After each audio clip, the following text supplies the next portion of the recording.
Bonjour à tous, bonjour à toutes et bienvenue pour l'analyse de deux parties que je viens de disputer au top 16, le championnat de France des clubs. La première partie contre un jeune maître franco-grec, Anatole Vlachos, que je connais bien car je lui avais donné des cours collectifs à l'époque quand il était encore au club de Lutèce Échec. Et la deuxième contre Florian Eugène, un jeune maître FIDE seulement, mais pas pour longtemps. Il a fait encore une nouvelle norme de maître international à ce tournoi, juste avant que je l'affronte. Il venait de faire un score monstrueux face à une très belle opposition. Il avait réalisé la norme sur 9 parties, mais avec un point d'avance. Donc en fait, elle était déjà faite ronde 8 et moi je l'avais affronté à la 10e ronde. Et je vous montre les deux parties en même temps, enfin on va faire l'une après l'autre, mais en une seule vidéo, parce que dans les deux cas, j'ai fait ce qu'on appelle la Daniano Petrov, aka le miroir. Moi j'apprends ça aux enfants comme le miroir. Après cavalier F3, j'ai fait cavalier F6, et après cavalier prend E5. Tout le monde sait, ou en tout cas croit savoir, que le seul coup pour les noirs, c'est de jouer D6 ici, afin de chasser le cavalier, seulement une fois que le cavalier est parti, de prendre le pion E4, parce que c'est ce qu'on montre aux enfants, même dans les cours, pas au club, mais dans les écoles même. On montre que le cavalier prend E4, perd, leur dit-on en tout cas. Après dame 2, le cavalier est attaqué, et s'il bouge, évidemment, vous connaissez, cavalier C6, découverte, la dame fait échec, le cavalier attaque la dame, et sur dame 7, cavalier prend dame, c'est terminé. Évidemment, on ne peut pas défendre le cavalier, parce que si on joue D5, D3 l'attaque, et le cavalier ne peut toujours pas bouger. Après cavalier D6, cavalier C6, c'est la même. Et évidemment, dame E7 n'a pas l'air optimal, parce que d'après dame prend E4, dame prend E5, dame prend E5, c'est un léger détail, et c'est le problème de faire le miroir. Quand on se prend un échec, on ne peut pas faire un contre-échec en retour, ou quand on se fait capturer une pièce par la même pièce capturante, donc là c'est dame prend dame, on peut pas continuer à faire le miroir. Bref. En fait, ce qu'on sait pas forcément, c'est que c'est quand même jouable, même si ça n'a pas très bonne réputation pour les noirs. Ici, on peut jouer de D6, on va récupérer le cavalier parce que c'est à son tour d'être cloué. Donc il peut pas bouger, et le mieux pour les blancs, c'est de jouer D4, et après D prend E5, les noirs récupèrent la pièce, mais ils vont quand même se retrouver avec un pion de moins. Donc plusieurs variantes pour les blancs. Dame prend E5, c'est vraiment pas bon, parce qu'on peut juste faire dame prend E5, dame prend E5, on va se développer fou F5, et on a un excellent développement. On menace le pion C2, on va jouer cavalier C6 qui va menacer le pion E5, on aura des thèmes de cavalier D4 et de fourchette, et qui continuent à mettre la pression sur le pion C2. Après cavalier C6, on pourra faire grand roc aussi, donc on a un développement très facile, et largement assez de compensation pour le pion. Personnellement, je préfère avoir des noirs dans cette position. Donc, mes deux adversaires ont joué le meilleur coup, évidemment, D prend E5, et après cavalier C6. Là, il y a un petit carrefour. Il vaut mieux connaître le bon coup pour les blancs, parce que c'est pas forcément très intuitif. On menace de récupérer le pion par cavalier prend ou dame prend E5. Le coup le plus naturel de développement, c'est peut-être fou B5 qui cloue le cavalier C6, développe la pièce, prépare le petit roc et menace fou prend C6. Sauf que c'est pas si bien, enfin c'est pas un mot noir d'égaliser. Tout simplement, on va jouer fou D7, on va faire grand roc au prochain coup, et on va menacer cavalier prend E5 qui récupère le pion, quand bien même les blancs protégeraient le pion à nouveau par F4 ou fou F4, il y aurait cavalier prend E5 qui marcherait sûrement avec un éventuel A6 au besoin pour chasser le fou. Dans tous les cas, ça égalise pour les noirs. Un autre mauvais coup pour les blancs qui est assez naturel, c'est fou F4. Ça a l'air de défendre le pion, mais ça permet le surprenant G5, attaque le fou. Et ici, sur fou G3, encore plus surprenant peut-être, F5, qui gagne une pièce, parce qu'évidemment, il n'y a pas de prise en passant, le pion était cloué. Donc la dame est attaquée, au prochain coup, on fait F4, et le fou G3 est enfermé et perdu. Mais mes deux adversaires ont joué le meilleur coup, un cavalier C3 qui laisse les noirs récupérer le pion. Donc après dame prend 5, on a une nouvelle position totalement symétrique, donc c'est vraiment l'ouverture miroir. Mais c'est au blanc de jouer, et il profite du trait pour forcer la venue du cavalier en E5. Ce qui peut paraître un peu surprenant de rentrer dans cette finale avec structure de pion symétrique, la seule différence étant que le cavalier noir est en E5 alors que le cavalier blanc n'est que en C3. Mais en fait, le cavalier E5 est pas si bien placé que ça, même s'il est sur une case centrale. Le problème, c'est qu'il se fait attaquer. Et il va falloir faire des concessions pour le protéger. Alors déjà, on ne peut pas vraiment le bouger parce qu'il y a le pion C7 derrière qui sera en prise. On ne peut pas non plus faire F6 parce qu'après fou prend E5, tout de suite ou plus tard, F prend E5. On a la paire de fou, certes, avec les noirs, mais là, le pion E5 isolé et surtout la case E4 pour les pièces blanches sont largement à cette compensation. On a ces petits avantages blancs sans aucun risque et puis avantage durable, hein, ça va être très long d'égaliser pour les noirs. Donc j'ai joué le coup fou D6 dans les deux parties. Évidemment pas un coup comme cavalier B5 qui peut être tentant à première vue d'attaquer ce fou à D6 et de menacer qu'elle prendre D6 qui gagnerait la paire de fous et abîmerait la structure noire. Mais ici, il y a un joli petit coup, cavalier F3, échec, découvert sur le fou. Je prends F3, fou prend F4, c'est vraiment horrible pour les blancs. Et sur roi E2, un autre joli petit coup, cavalier D4. On ne veut pas que le roi nous prenne en F3. On force, cavalier prend D4. Et après, fou prend F4, on a la paire de fous dans une position symétrique. C'est les noirs qui sont mieux. Mais évidemment, aucun de mes deux adversaires n'est tombé dans ce piège. Et ils ont tous les deux joué le meilleur coup, fou G3, afin que le fou soit protégé. Et donc ça part les découvertes du cavalier. Et ici, il faut faire H5 pour poser des problèmes au fou G3. Ça peut être très tentant, naturel, de jouer H3 ou H4. Hein. Je pense qu'en blitz sur Internet, c'est ce que tout le monde jouerait, un de ces deux coups. Mais en partie lente, ils ont évidemment trouvé le meilleur coup, grand roc, parce que H4 perdrait pour les noirs. Après, fou prend E5, fou prend E5, on a la paire de fous, la structure est symétrique, tout ça c'est cool, mais on perd une pièce. Après tour 1, F6, F4, on peut abandonner. Donc, j'ai joué F6, et c'est ici que Anatole et Florian n'ont pas joué la même chose. On va commencer par voir la première partie, celle contre Anatole, donc jeune maître international classé 24-31 si je ne m'abuse au moment de la partie, mais toujours en progression. Il m'a fait cavalier B5, un coup assez naturel, menace qu'elle prend D6, bon là en plus ça gagnerait un pion, mais ça, même si le fou était protégé à nouveau, ça détruirait la structure de pion des noirs, et ça menace aussi tour prend D6, suivi de C prend D6, cavalier C7, échec, fourchette, qui gagnerait encore plus de matériel. Donc j'ai fait H4. Ici Anatole n'a pas joué tour prend D6, mais pour de mauvaises raisons. Donc moi je connaissais la meilleure variante, hein, j'avais quand même préparé, j'avais pas joué ça sans prépa. Donc je savais que tour prend D6 ne donnait pas d'avantage. Après C prend D6, le fou est attaqué, donc il faut faire fou prend E5, F prend E5, cavalier C7, échec, fourchette.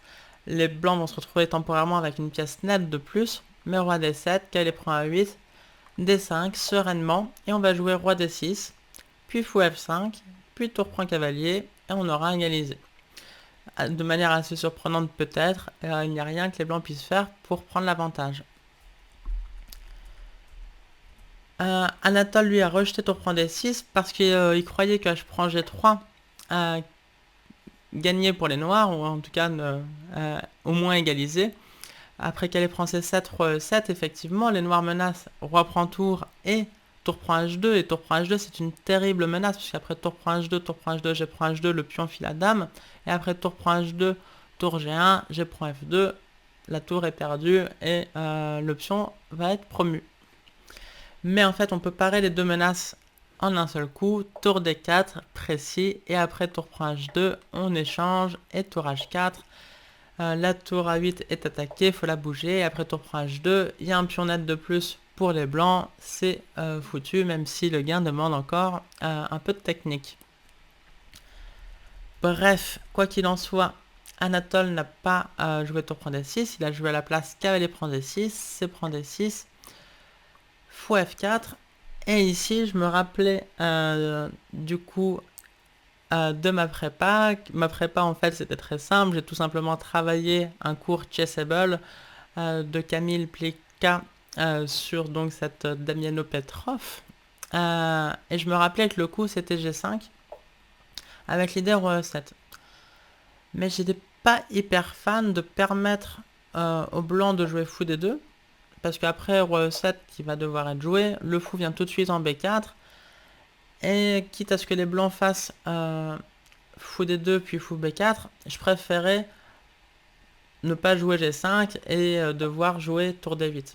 Donc à la place, j'ai fait roi E7 tout de suite, en me disant que sur fou D2, je pouvais faire autre chose que G5. Et donc, ça a invité le coup H3, afin que sur G5, Anatole ait la possibilité de mettre le fou en H2 plutôt qu'en D2. Mais j'ai répondu par un développement très naturel, fou F5, on tape sur le pion C2. Il s'est développé aussi, fou E2, tour H8, on menace le pion C2 et on prépare le doublement des tours sur la colonne C. Alors j'ai mis tour H8 plutôt que tour A. Bon, si les tours finissent doublés, ça change rien. Mais sait-on jamais, on peut imaginer des plans où les pions de l'aile dame soient poussés rapidement et on peut être content d'avoir la tour soit en A8, soit en B8. Bref, il m'a joué tour D2 et c'est seulement maintenant que la case D2 est obstruée que j'ai joué G5. Il n'y a plus de fou D2 et fou E3 n'est pas une menace. Je fais tout simplement cavalier C4 et après fou prend C4, tour prend C4. Il y a des fous de couleur opposée. La structure noire est un peu moins forte, mais après tour C8, le pion C2 sera sous pression et en cas de C3, on pourra toujours créer des faiblesses par B5, B4 ou A5 si en cas de A3 des blancs, donc une petite attaque de minorité. Et avec les fous de couleur opposés, la position est totalement égale. Donc, il est venu en H2 afin de maximiser les chances de gain. Mais du coup, c'est forcément plus risqué. Là-dessus, j'ai joué tour C6. Comme j'avais expliqué, je veux doubler les tours pour taper sur la faiblesse en C2. Et potentiellement, ça peut être assez grave rapidement. Donc, il faut préparer la défense de ce pion. C'est pour ça qu'il a joué roi B1, avec l'idée que sur tour AC8, il a joué tour C1. Donc, ici, j'ai trouvé une bonne idée d'utiliser le pion D comme d'un bélier pour détruire la position blanche. Je veux tout simplement faire D4, D3. Et donc là, c'est la première idée d'Anatole, ce qu'il avait prévu de loin en jouant en tout cas roi B1, c'était de faire le coup fou D1, qui à première vue est un mauvais coup et qui s'avère être un mauvais coup aussi. Mais il y a quand même une idée, c'est de partir avec le roi. Donc maintenant que le pion est défendu 3 fois, le roi n'a plus besoin d'être en B1 en défense. Donc ça décloue le pion C qui peut enfin se mettre en C3. Et en plus, ça prépare la manœuvre fou D1, B3. Et B3, c'est la meilleure case pour le fou. Parce que du coup, il tape sur le pion faible en D5.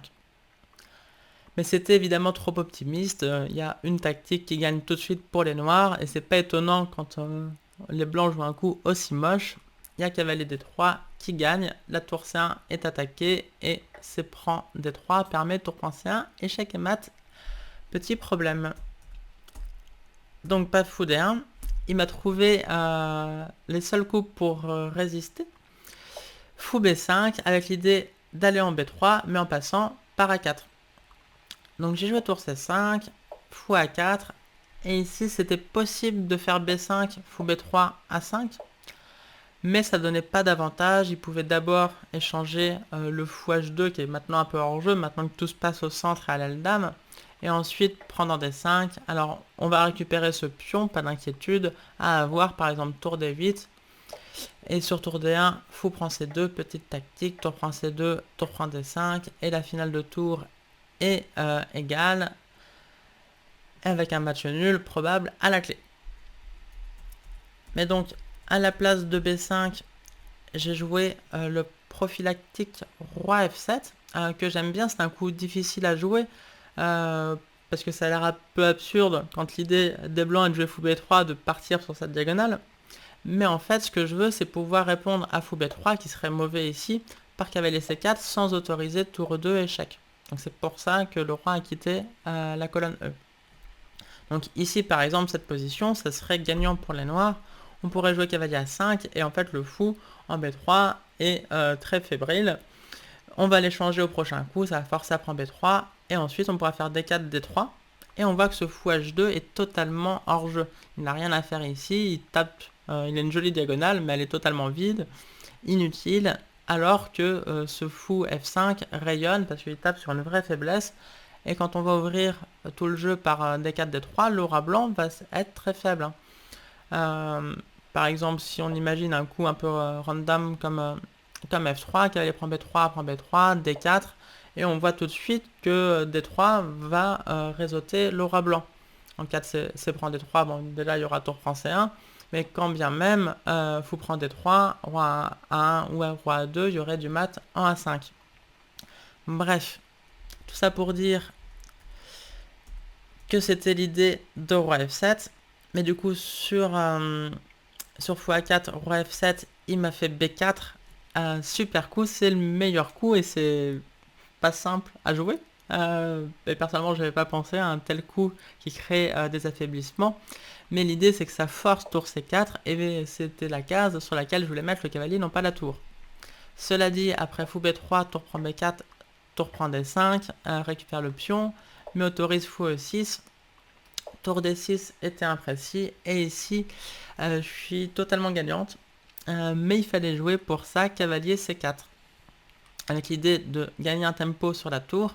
La tour doit partir et après tour d3 ou tour d1, on fait a5 tout simplement, on menace a4, gagne le fou qui est cloué. Donc roi 1 est forcé, mais a4 quand même. Et après fou prend c4, tour prend c4. On voit la différence des deux fous. Le fou e6 va se retrouver en f5, d'où il tape sur l'option c2, mais aussi contre la case b1. Le roi va se retrouver très à l'étroit sur a1, qui est en fait la case qui sera son tombeau. Le tombeau qu'on va refermer en jouant a3. Et c'est au-delà de la future, enfin assez proche, perte du pion c2, ça sera un mat qui attend le roi blanc.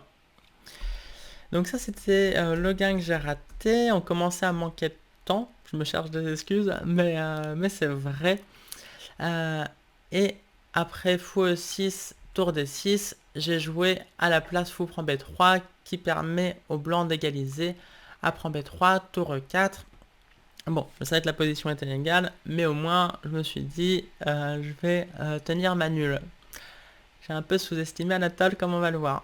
Tour d2, cavalier c6 pour enlever le cavalier, mais aussi permettre du tour e7 en cas de tour d7 échec. F3 attaque la tour, tour e6, F4 pour ouvrir la position et faire parler l'avantage d'avoir un fou contre un cavalier. Mais pour l'instant, tout va bien pour les noirs. Prise, tour F1, échec, on bouge le roi. Tour F2 afin de parer, tour E2. Tour F6, du coup, on échange quand même une paire de tours et on va pouvoir s'installer sur la première rangée. Fou d6 replace le fou, tour 1 échec, roi b2, cavalier e5.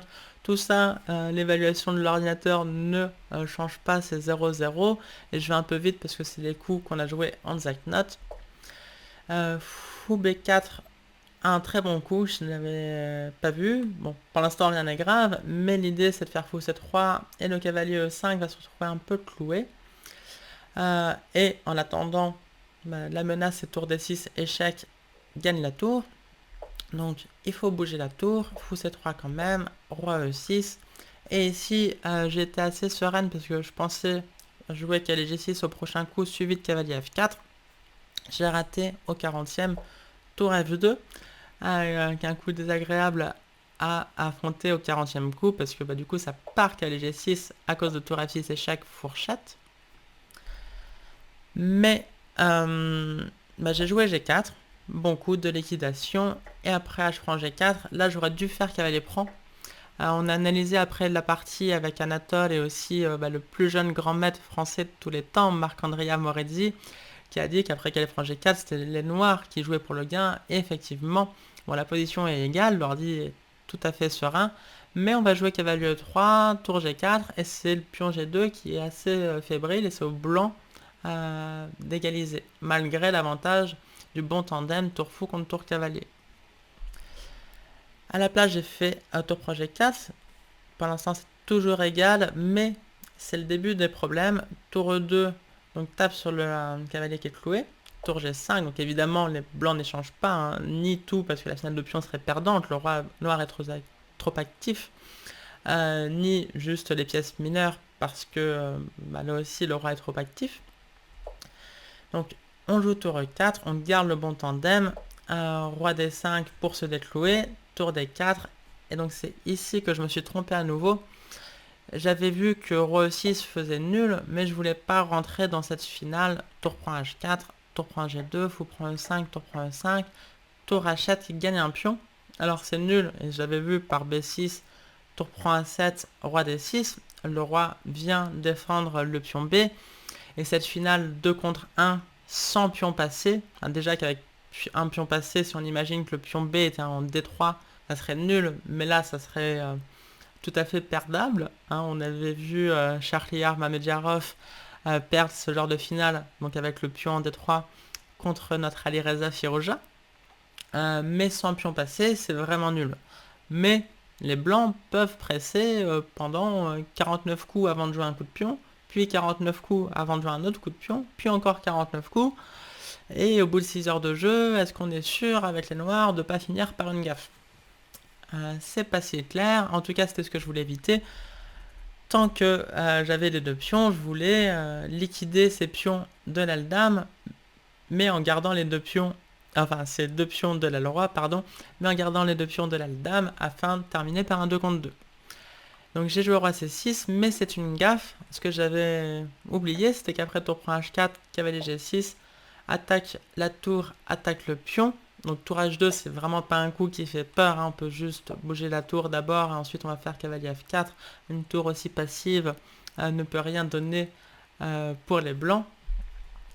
Mais donc ce que j'avais oublié, c'est qu'après tour C4, échec, les blancs vont pouvoir poursuivre par G4. Je sais pas comment expliquer, mais je pensais que je bougeais le roi, que la tour pouvait pas défendre le pion, et que j'allais le gagner au prochain coup. Mais en fait, après G4, c'est perdant. Donc un peu regrettable. La finale de tour maintenant est sans espoir. Parce que la tour, là, on voit qu'elle fait un job monstrueux. Elle menace à tout moment d'aller en C7. Et en attendant, elle coupe le roi sur la 4e rangée. Donc le roi ne peut pas pénétrer pour aller chatouiller le pion G4. À noter juste que les blancs vont pas tenter tout de suite, en tout cas, la finale de pion. Le roi noir a largement le temps de prendre et de venir en défense. Donc bref, c'est perdant dans cette position. Donc j'ai encore continué, évidemment, on va pas abandonner tout de suite. Mais après, tour D4, roi C6, fou D2.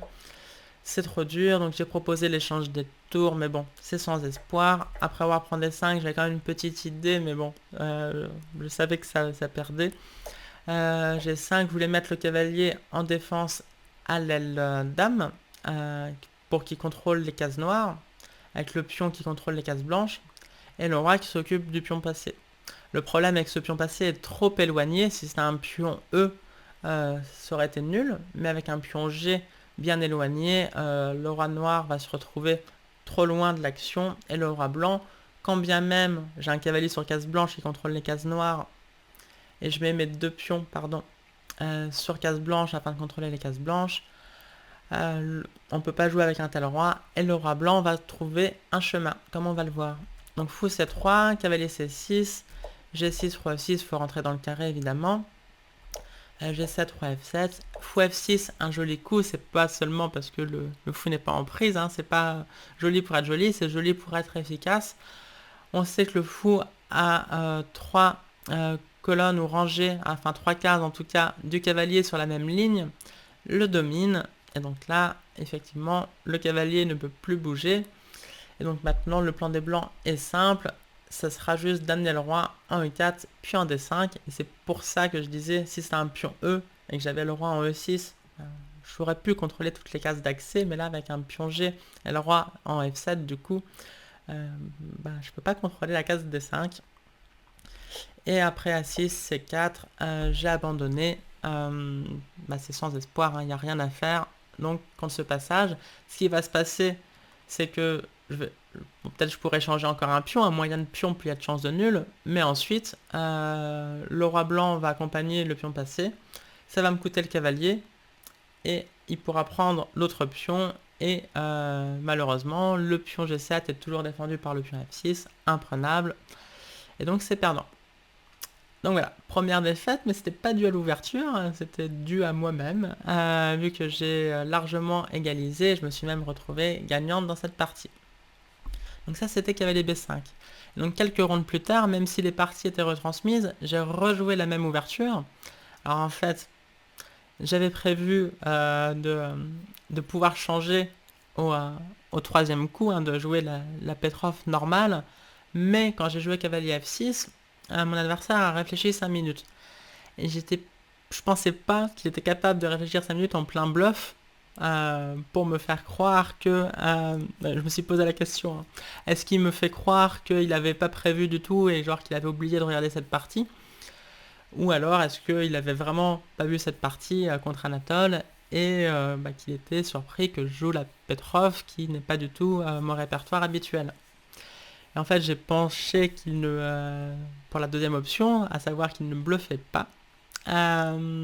Parce que ça arrive, en fait, il y a tellement de parties dans Chess Base, plus sur toutes les zones de jeu, que parfois les gens oublient de regarder les parties du tournoi même. Et du coup, il avait dû axer sa prépa sur ce que je joue habituellement, pas la Petrov. Il a été surpris, il a réfléchi 5 minutes pour savoir ce que moi j'avais prévu sur la Petrov, et évidemment qu'elle allait prendre un 4, l'a surpris à nouveau. On a quand même obtenu cette position, donc jusqu'ici il joue tous les meilleurs coups, et il m'a fait F4 maintenant, qui est imprécis, mais c'est intéressant. L'idée c'est de chasser le cavalier. Si je vais sur une case un peu hasardeuse comme G6, qui a quand même le mérite de taper sur le pion F4, c'est tout de suite perdant. Parce que cavalier B5 attaque le fou D6, mais aussi la pression sur le pion C7, donc on peut pas prendre un F4 parce que cavalier prend C7 fourchette en fin de variante, met fin à la partie. Et si je fais H4, il va tout simplement échanger. On a la même structure que dans la partie contre Anatole, mais sans le cavalier en E5 pour bloquer la colonne E. Et donc là, c'est catastrophique, c'est perdant. On peut échanger les pions ou pas, dans tous les cas, la paire de fous blanches va être monstrueuse avec une attaque directe sur le roi blanc malgré l'échange des dames. 2 tours et 2 fous en attaque dans une position aussi ouverte alors que les noirs ne sont pas développés, c'est fatal. Donc après F4, les noirs égalisent, mais s'ils trouvent le seul coup, cavalier F7. Bon, c'est pas non plus si difficile à trouver. L'idée étant de défendre le fou, et comme ça, après cavalier B5, qui est le coup de la partie, en cas de cavalier prend D6, je pourrais reprendre, non pas en détruisant ma structure, mais avec le cavalier afin de la garder intacte, cette structure de pion. Ici, j'ai joué un bon petit coup, j'en suis assez fier. C'est le genre de coup prophylactique que j'aime bien jouer. J'ai joué roi F8. L'idée, c'était que les blancs menacent non seulement qu'elle prend D6, enfin, qui d'ailleurs ne menace pas vraiment qu'elle prend D6, mais ils menacent vraiment tour prend D6 suivi de la fourchette en C7. Donc par exemple, fou G4 est une gaffe, pure et simple, après qu'elle prend D6, peu importe comment on reprend, le cavalier bondit en C7 au prochain coup, il prend un A8, qualité nette de plus pour les blancs, c'est terminé. Et maintenant que le cavalier n'est plus en E5 pour bloquer la colonne E, il faut que le roi la quitte tôt ou tard. Donc autant le faire tout de suite. Donc ça part, l'idée de tour prend D6, vu que les C7 ne ferait plus de fourchette. Et ça quitte la colonne E, sur laquelle le roi allait se retrouver en danger de toute manière tôt ou tard. Donc voilà, un bon petit coup prophylactique. Il s'est développé, 1, 2, 3, pardon. Il s'est développé par fou D3. J'ai répondu par H4, attaque le fou, qui peut pas jouer parce qu'il y aurait fou prend F4, échec, gagne un pion. Donc maintenant, c'est le moment de prendre intermédiaire en D6. Évidemment, on n'a pas le temps de faire H prend G3 parce qu'elle est prend C8 et les blancs terminent avec une pièce de plus. Pas du tout d'ailleurs, une pièce de plus. Ils terminent avec un pion de plus. Je fatigue, excusez-moi. Mais donc dans tous les cas, c'est gagnant. Et après cavalier prend D6, il faut reprendre. Cavalier prend D6. Le fou maintenant s'en va. Et ici, on fixe le pion H2 par H3. Donc G prend H3, ça ouvre la colonne G, mais ça détruit la structure de pion. Et le pion H2 est faible et quand même bien fixé. Donc à tout moment, il pourrait y avoir du fou G2 suivi de tour prend H2. Donc là, c'est assez désagréable pour les blancs. Donc il a joué G3, mais on obtient donc ce pion que certains appellent presque passé. J'ai entendu aussi le terme d'épine, le terme de pion éclaireur. Voilà, donc c'est envoyer ce pion pour fixer le pion H2 qui du coup est une faiblesse dans toutes les finales. Et ce pion H3 a un gros potentiel. Alors parfois aussi on joue ça et en fait il s'avère que le pion H3 est une faiblesse et on le perd et on perd la partie après. Bon, toujours compliqué de savoir si c'est une force ou une faiblesse, mais là j'étais assez contente. Et à noter que ça donne aussi un plan général, pas à faire tout de suite, mais un plan général pour plus tard, d'échanger les fous de case blanche afin de terminer avec bon cavalier contre mauvais fou. Maintenant que les pions blancs sont fixés sur case noire, le fou de case noire est leur mauvais fou. Mais on peut pas jouer fou F5 tout de suite, parce que c'est concret, fou prend F5, cavalier prend F5, tour D7, la tour pénètre sur la 7ème rangée, et avec tour E1 à venir, et un potentiel même doublement des tours si le cavalier part de F5, sur la 7ème rangée, c'est terminé tout de suite. Donc, à la place, j'ai fait fou G4, développe le fou avec gain de temps sur la tour. On aurait pu la mettre en E1, mais c'est la case de l'autre tour. Et là, il y a des petits soucis pour doubler les tours sur la colonne E. Donc, il a préféré mettre la tour en D2 afin de laisser la case E1 pour l'autre tour. Et on peut le comprendre. Et ici, j'ai bien aimé ma manœuvre. Je me jette à nouveau des fleurs. L'idée des blancs, c'est de faire fou C5. Donc de la même manière que moi je voulais, enfin en tout cas je veux toujours, un jour ou l'autre échanger les fous de case blanche pour terminer avec bon cavalier contre mauvais fou, lui il veut échanger ce fou de case noire, et si en plus ce faisant il peut détruire la structure de pion en forçant ses prends D6, ça serait évidemment le rêve. Donc là la menace des blancs c'est fou C5. Si je fais un coup comme roi F7, bah, il fait fou C5 quand même, et donc même si je peux jouer tour D8 pour reprendre avec la tour, les blancs sont contents de s'être débarrassés de ce fou de case noire. Et ici, après fou C4 échec, ils sont juste mieux sans risque. Si le roi part par là, bah, tour prend D6, détruit à nouveau la structure de pion des noirs. Donc c'est juste avantage blanc sans risque. Et sur roi E7, bah, ça permet de tour E1 avec gain de temps. Et attention, le pion H3, là maintenant, j'en parlais tout à l'heure comme plutôt une force, il peut vraiment se retrouver faible maintenant que chaque camp a des fous de case blanche. Donc, il faut parer fou C5 dans cette position après tour D2. On pourrait jouer B6, ce qui a tout à fait du sens, de mettre tous les pions sur case noire, bon, cette exception du pion H3. Vu qu'on a le fou de case blanche, à noter aussi que le cavalier est sur case noire, donc du coup il contrôle les cases blanches. Donc c'est une belle répartition des tâches. Les deux pièces mineures contrôlent les cases blanches et les pions contrôlent les cases noires. Donc ça c'était un bon coup. J'ai joué l'autre bon coup, tour H5, afin de parer la menace fou C5, comme expliqué en jouant la tour.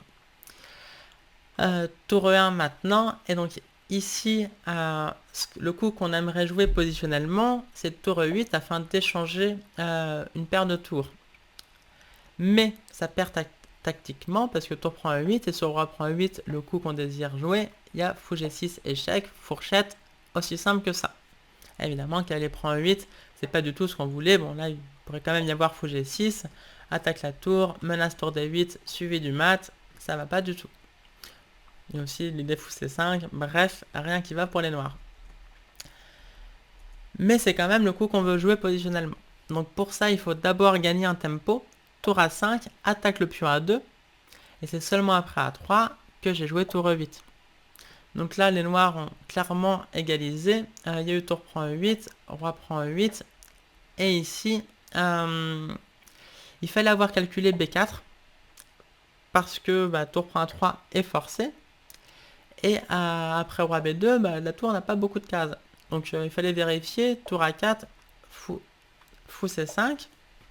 La menace est fou prend D6, suivi de fou B5 échec. Mais tout va bien pour les noirs. J'avais calculé roi F7. Et après fou prend D6 et prend D6. J'ai toujours fou E6 suivi d'un futur tour A2 pour m'en sortir. Les noirs ont un pion de plus, donc peut-être que les blancs vont réussir à égaliser d'une manière ou d'une autre. Mais il n'y a aucun risque pour les noirs. Mais c'est quand même le genre de variante à vérifier, même si ça paraît peu crédible. Potentiellement, se renfermer la tour, on perd la qualité et la partie. Mais donc ici, il m'a joué fou E1, un coup assez surprenant à première vue, mais donc ça met le fou sur la même diagonale que la tour. Donc il y a des menaces, fou G6 échec, roi bouge, suivi de tour prend D6, et les noirs regagnent la tour A5 en fin de variante. Donc il faut parer cette menace. On peut toujours pas jouer tour H5 parce que fou G6, ça serait la même que ce qu'on voulait éviter tout à l'heure. Donc j'ai joué roi F7 sereinement par fou G6, et après C4, il faut trouver une idée pour les noirs. On vient de faire tour H8, tour A5, mais maintenant la tour se retrouve pas très bien placée en A5, une situation un peu bancale, d'autant plus que le fou est maintenant en E1, et donc la menace par rayon X. Et donc je l'ai remise en H5. Et après B4, quelle était mon idée? Parce que là, ça a l'air très dangereux. On va se prendre C5 au prochain coup, le cavalier va devoir bouger, on va se prendre fou C4 échec, et c'est la crise. Là. Toute la position s'ouvre pour la paire de fou des blancs. Donc ça a l'air écrasant. Mais je suis revenu sereinement là aussi en H8. Donc une jolie manœuvre, tour H8, tour A5, pour gagner un tempo et permettre tour E8, les changer de tour. Et maintenant, le coup du retour. On revient en H8, un beau switchback. Et la pointe, c'est qu'après C5, on a pile le temps de jouer tour E8, contre-attaque sur le fou E1, donc c'est prendre D6, tour prend E1 échec, et catastrophique pour les blancs. Le roi doit bouger, on gagne un pion, et la finale est gagnante pour les noirs. Mais donc ici, c'est trop tard, parce qu'après fou F2, on fait juste cavalier E4, il faut échanger. Et cette finale, malgré les fous de couleur opposée, est gagnante grâce au pion éclaireur, là, au pion presque passé en H3. Par exemple, un petit coup droit, on bouge le fou, un petit coup droit encore, et maintenant le plan est tout tracé. Le roi va monter jusqu'en G2, et à un moment on pourra même échanger les tours, malgré les fous de couleur opposée avec égalité matérielle. Le pion H2 est condamné, et derrière c'est une dame. Donc cette finale serait techniquement gagnante pour les noirs. Mais après tour H8, il m'a trouvé la seule idée pour les blancs, fou F2, tour E8, et ici, il faut jouer avec bravoure. Évidemment, passer 5, il y avait le 4 qui transpose dans exactement ce qu'on vient de voir, mais il fallait capturer le pion A7. Donc tel Bobby Fischer contre Boris Spassky dans cette première partie du match légendaire de 72, mais où fou prend H2 là, des noirs était une gaffe. Ici, fou prend A7, c'est le seul coup pour ne pas être moins bien. On peut pas jouer B6. Parfois, on peut se dire juste B6, je fais tour A8 au prochain coup, je gagne le fou, mais ici, il y aurait évidemment C5 et les blancs sont gagnants. Pas tour A8 non plus, parce qu'après fou C5, on se venge sur le pion A3, mais la position est maintenant bien ouverte, les deux fous blancs sont actifs. Bon, c'est les blancs qui jouent pour le gain, après par exemple roi B2 pour gagner un tempo sur la tour et parer tour A1, qui aurait pu être désagréable. Donc tout ça, c'est avantage pour les blancs, mais moi aussi je dois faire preuve de bravoure en allant en E1 avec échec, et après roi B2, fou F3. Donc on a sacrifié un pion, mais il y a une idée aussi bête que méchante de jouer tour H1, fou G2, tour prend H2, tour H1, H2, bouger la tour et faire dame. Donc bon courage pour parer cette menace avec les blancs. Bon, l'ordi est tranquille, 0-0 comme d'habitude. Mais pour un humain, c'est plus difficile. Alors il m'a trouvé le bon coup, fou B8, avec l'idée non seulement de taper sur le pion C7, mais de mettre le fou sur la même diagonale que le pion H2. Alors pour l'instant, cette diagonale est bien obstruée, mais par exemple, si on imagine tour H1, fou prend C7, donc là, fou G2, bon, fou prend D6, ça va pas du tout, après tour prend H2, F5, on se rend compte, tour H1, G4, et le fou, maintenant, contrôle bien la case H2, donc au pire, il pourrait sacrifier, et les noirs, les noirs resteraient avec 2 pions de moins. Mais donc ici, évidemment, je pourrais jouer cavalier E4, mais c'est quand même perdant, parce qu'après, fou prend E4, fou prend E4, les blancs jouent G4, et en cas de fou G2, F5, et tadam, le fou protège maintenant le pion H2. 2 pions de plus pour les blancs là aussi. Donc après fou B8, il faut jouer avec précision, et le bon coup c'est F5, avec double idée, d'abord de fixer le pion F4, afin que le fou ne défende pas le pion H2. Et on va voir qu'il y a une autre idée aussi, après fou prend C7, cavalier E4, pas envie de sacrifier le cavalier évidemment. L'autre idée c'est que en 4 fou prend E4, on peut reprendre du pion et on s'est créé un pion passé. Et là c'est perdant tout de suite. Le moindre mal pour les blancs serait pas de faire un tour des 7 échecs, roi 8 ou roi E6, peu importe, et le pion file la dame. Ça serait là de jouer fou B6 et après E3, donc là aussi tour des 7 paire, tour C2, E2, enfin dans tous les cas, si on joue le pion E2, il va se transformer en dame très prochainement, donc il faut essayer de sacrifier le fou, mais il y a seulement 2 pions et c'est perdant. D'ailleurs, non, je dis n'importe quoi, il y a 3 pions, mais c'est quand même bien perdant, notamment parce que le pion H3 est toujours en vie, et donc le pion H2 est toujours très faible. C'est techniquement gagnant pour les noirs. Donc, après qu'il y a eu le 4, pas de fou prend E4, il m'a joué donc tour C2, le bon coup, tour H1, donc moi j'ai toujours la même idée, fou G2, tour prend H2, tour H1, H2, et voilà.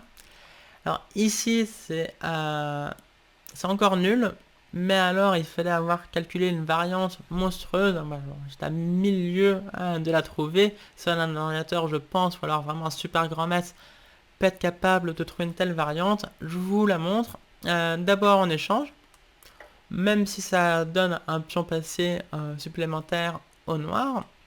Ensuite on joue fou B6 pour contrôler la case de 3, mais du coup fou G2, et voilà, on menace tour prend H2, tour H1, H2 comme d'hab.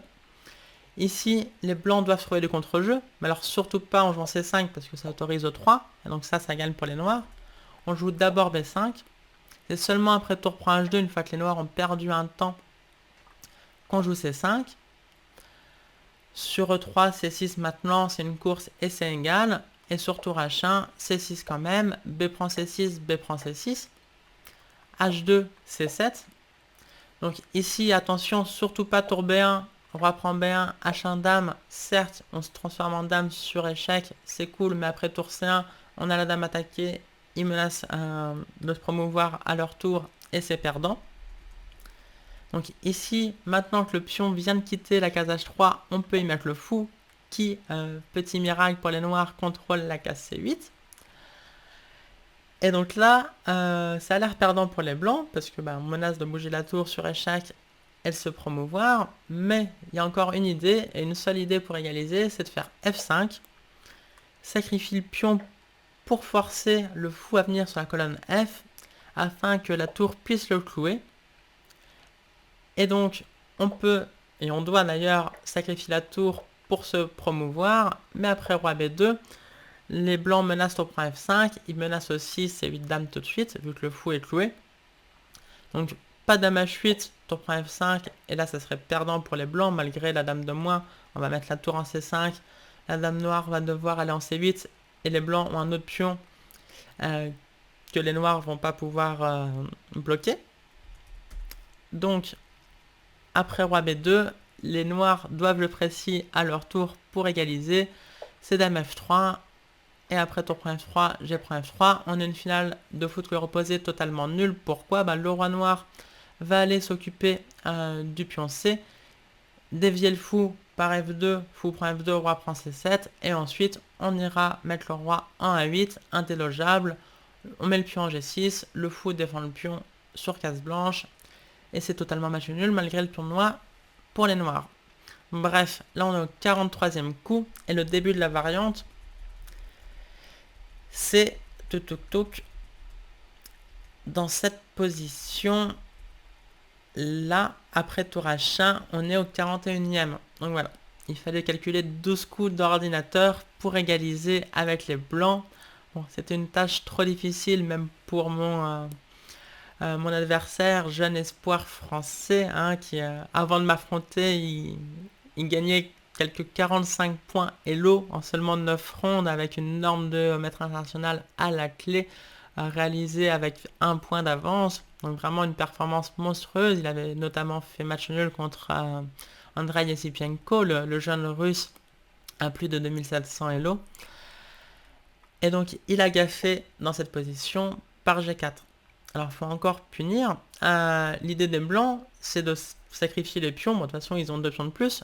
Mais pour jouer F5 et défendre le pion H2 avec le fou en prévision de fou G2 qui bloque la défense de la tour. Et donc, après G4, il faut jouer précis. J'ai trouvé le meilleur coup. Fou D1 attaque la tour. Et on voit que les pièces la dominent totalement. La tour aimerait rester sur la seconde rangée, mais la case G2 est interdite. La case F2 et D2 sont interdites par le cavalier. Et les cases E2 et C2 sont interdites par le fou. Donc en fait, aucune case. Tour C1, tour prend H2, échec et sans espoir. Une fois que le roi a bougé, on peut tout simplement jouer tour D2 et le pion file à dame.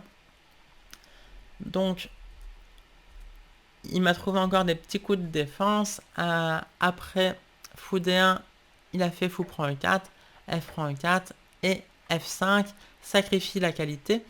Donc ici, il y a plusieurs gains et c'est difficile toujours, enfin c'est un problème de riche évidemment, mais c'est difficile de savoir quel est le plus clair, quel est le gain qui garantit le plus de chances de gain, le moins de chances d'arnaque. On peut prendre la qualité, après avoir pensé 2, tour G1, roi D2, tour prend G4, roi E3 par exemple. Le roi vient en F6. Bon, faut encore gérer la majorité de 3 contre 1 à l'Elda. Donc je savais que c'était gagnant, mais j'étais pas si sûr. Enfin, j'étais sûr que c'était gagnant, mais je pensais qu'il y avait quand même des chances de se tromper à un moment ou à un autre avec les noirs. Contrairement à la position après E3. Donc ça force tour C3 et après E2, fou G3 est forcé pour empêcher E1 dame. Mais du coup le fou est surchargé, il peut pas défendre le pion H2 aussi, donc on le prend. Et après fou H2, le coup du retour, tour H1, fou H4. Donc ici sur H2, tour H3, la tour s'occupe du pion H, le fou s'occupe du pion E. Bon, ça serait évidemment gagnant, mais j'ai décidé de transposer dans cette finale parce que bon, la variante est assez facile à calculer. Tour prend 1, fou prend 1, tour prend 1, tour prend H3, et après fou prend G4. Le fou attaque la tour, attaque le pion et contrôle les 2 cases desquelles la tour aurait pu défendre le pion F5. Donc, bref, on récupère le pion F5 au prochain coup. On a une finale avec seulement un pion pour la pièce. Enfin, nous on a une pièce de plus et les blancs ont seulement un pion en échange. Et le pion G va filer à dame. C'est très facilement gagnant. Alors je savais que mon adversaire était du genre à se battre jusqu'au bout. Et d'ailleurs, ça lui a bien servi dans le tournoi parce qu'il a placé un pat magnifique à Jean-Luc Chabanon où il sacrifie un fou, puis une tour, puis une autre tour, puis sa dame.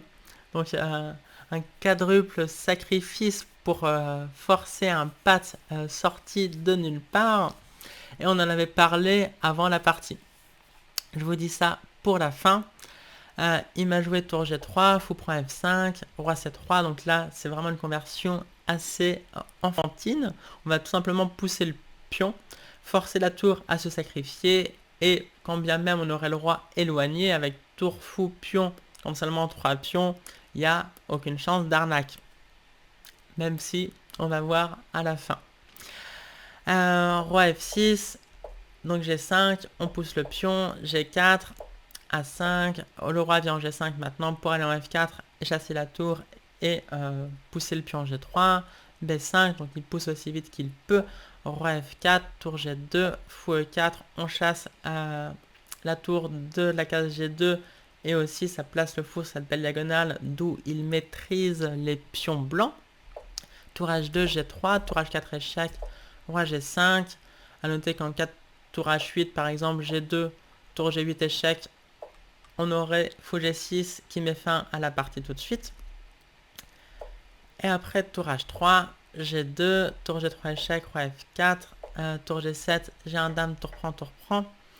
Voilà, donc on a exactement ce qu'on voulait avoir. Tour et fou et pion compte seulement 3 pions, donc C5, mon adversaire n'abandonne toujours pas. Tour A1, A6, B prend A6, C6. Donc c'est ici on s'est regardé parce que j'ai compris enfin quelle était son idée. Et donc ça nous a fait sourire. Et après, même une fois qu'on s'était mis tous les deux à sourire, on a même explosé de rire, d'ailleurs attirant quelques spectateurs et spectatrices qui se demandaient pourquoi deux joueurs rigolaient ensemble alors que la partie n'était pas terminée. En fait, on s'est mis à rigoler parce que il avait compris que j'avais compris que toute son idée était de placer un nouveau patte après apprend B5, C7, tour C1 arrête le pion juste à temps, mais après C8 dame, tour point C8, un autre patte sorti de nulle part qui aurait été salvateur pour donc ce jeune Florian Eugène promis un brillant avenir. Mais bon, j'étais sur mes gardes, grâce peut-être d'ailleurs à ce demi-point perdu par Jean-Luc Chabanon. Et dans cette position, j'ai joué fou F5, le plus simple, il n'y a pas de patte, ça a forcé l'abandon. Alors j'ai tout de suite regretté d'avoir joué fou F5, bon, là aussi c'est un problème de riche, mais entre deux gains dans deux positions aussi gagnantes, il fallait choisir le plus beau, et fou F5, le prosaïque fou F5 est assez moche, alors que en tant que compositrice d'études et de problèmes et autoproclamée esthète du jeu d'échecs, j'aurais dû jouer ce que j'ai vu juste après. Tour D1 échec, roi C5, tour C1 échec, roi D4 le coup du retour, et donc là tour point C7 fait patte à nouveau, mais tour C4 échec aurait mis un magnifique échec et mat. Ça aurait été la conclusion parfaite à cette partie dans laquelle j'ai vraiment bien joué. Je pense que j'ai montré un bon niveau dans ce genre de... qui m'arrive d'avoir dans ce genre de position très technique, très plate. Mais bon, c'est l'école Tech Fraisse, des petites finales. Et voilà, j'espère que malgré cette fin gâchée par fou F5, cette partie, et même ces parties, vous a plu, vous ont plu. Si c'est le cas, laissez un petit like. Je vous rappelle aussi que j'ai un Tipeee, et donc si vous voulez soutenir la chaîne, me soutenir moi, et m'encourager à faire de plus en plus de vidéos, là c'est une période, il y a les candidats, donc je reviens du top 16, donc il y a beaucoup de vidéos à faire, mais à chaque fois que j'en fais, ça me prend du temps sur mon temps de travail. Je suis entraîneur d'échecs, donc c'est autant de temps que je peux pas consacrer à donner des cours. Donc si vous voulez me permettre de faire de plus en plus de vidéos, encouragez-moi avec un petit Tipeee. Je serai éternellement reconnaissante. Voilà, je vous dis à très bientôt pour de nouvelles vidéos. Ciao!